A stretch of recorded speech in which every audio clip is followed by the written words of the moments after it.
Kenapa? Karena di dalam diri ulama ini ada yang disebut nur as-samadaniyah. Ya. Nur as-samadaniyah, nur Allah yang membuat makhluk bergantung kepadanya. Nah, nur ini jika benar-benar hakiki, ini akan membuat seseorang menjadi penerang jalan kepada kebaikan.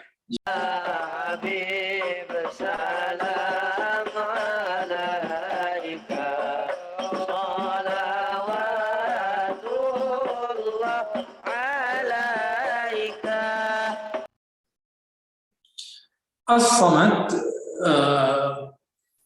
ini, jadi kalau kita baca Qul huwallahu ahad, setelah itu Allahus Samad. Jadi pertama mengenal Allah Ahad, setelah itu mengenal Allah Samad, Allah Maha. Apa arti Samad? As-Samad adalah Allah yang Maha Puncak, yang mana semua hajat makhluk, semua keinginan makhluk, puncaknya berhenti kepadanya. Nah, kalau di terjemahan lama disebut As-Samad itu tempat meminta, itu terjemahan yang kurang pas.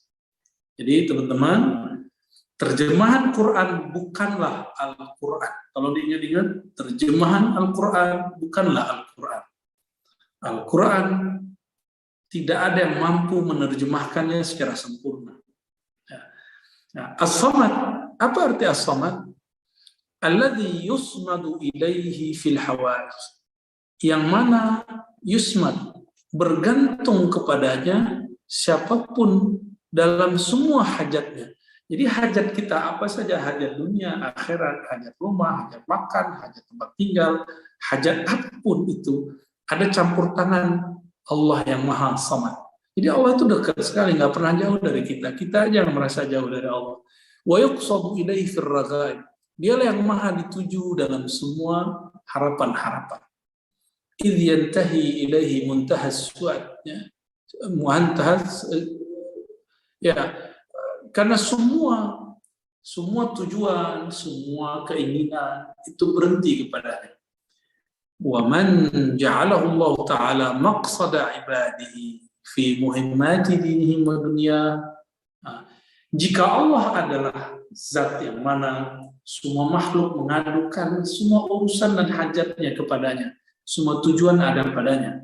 Orang-orang yang diberikan nur as-samad, jadi hamba yang diberikan nur samadaniyah namanya. Ya. Nur samadaniyah, nur ketika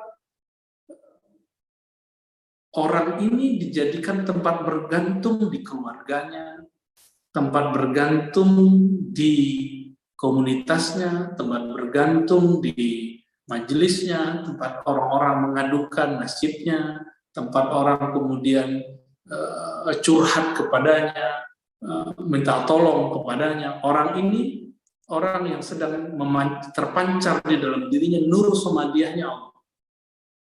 Nur samadiyahnya Allah. Ya. Jika nur samadiyah ini ada yang berkait kepada urusan dunia, ada yang kepada din, ada yang urusannya akhirat. Ya. Maka ada orang-orang yang kita bergantung kepadanya dalam urusan duniawi kita. Ada yang bergantung kepadanya dalam urusan agama, ada yang dalam urusan akhirat. Tapi yang paling permanen itu urusan agama dan akhirat. Cobalah di tahun-tahun politik, di tahun-tahun ramainya persaingan antara suatu partai dengan partai yang lain, suatu kelompok dengan kelompok yang lain.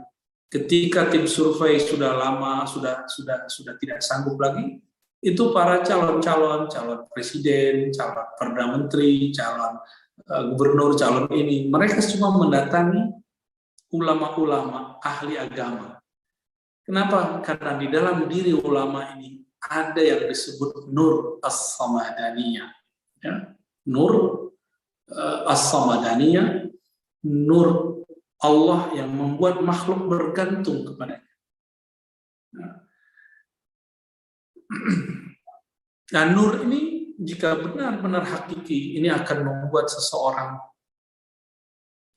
menjadi penerang jalan kepada kebaikan. Jika tidak, manusia akan menyekutukannya dengan Allah. Ya. Ini yang terjadi di beberapa orang. Wa ajra ala yadi lisani hawaiju khalq.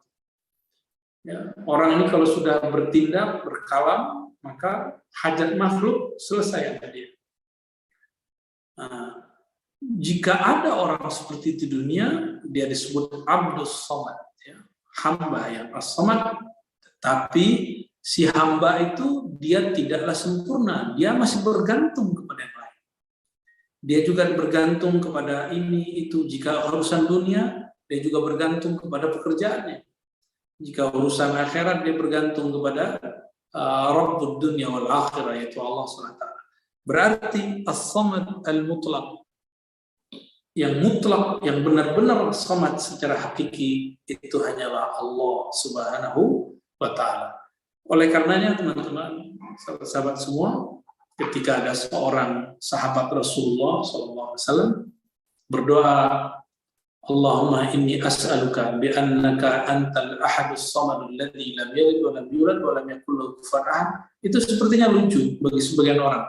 Kok dia berdoa pakai potongan surat Al-Ikhlas? Tapi ternyata Nabi mengatakan itu doa disebut doa Ismul Azam. Jika seorang hamba berdoa dengannya, doanya pasti dijawab. Kenapa? Karena dia memanggil Allah Ta'ala dengan nama yang Allah sangat senang dengan nama itu. Ya. Urusan nama ini penting sekali. Ya. Jangan salah dalam memanggil nama, karena bisa bikin orang tersinggung. Dulu saya pernah salah memanggil nama guru saya, terus beliau bilang, kelab ta'ismi, kamu bolak-balikin nama saya. Gitu. Agak sensitif ya. Tapi Allah Maha Pemaaf, ya. Allah tidak akan marah kepada hamba yang salah membaca namanya, justru akan memberikan hidayah kepadanya. Ya. Jika sesama makhluk kita tidak terima nama kita salah dibaca, apalagi kepada Khalik. Maka teman-teman, kita selalu minta ampun kepada Allah jika kita tidak tepat dalam memanggilnya.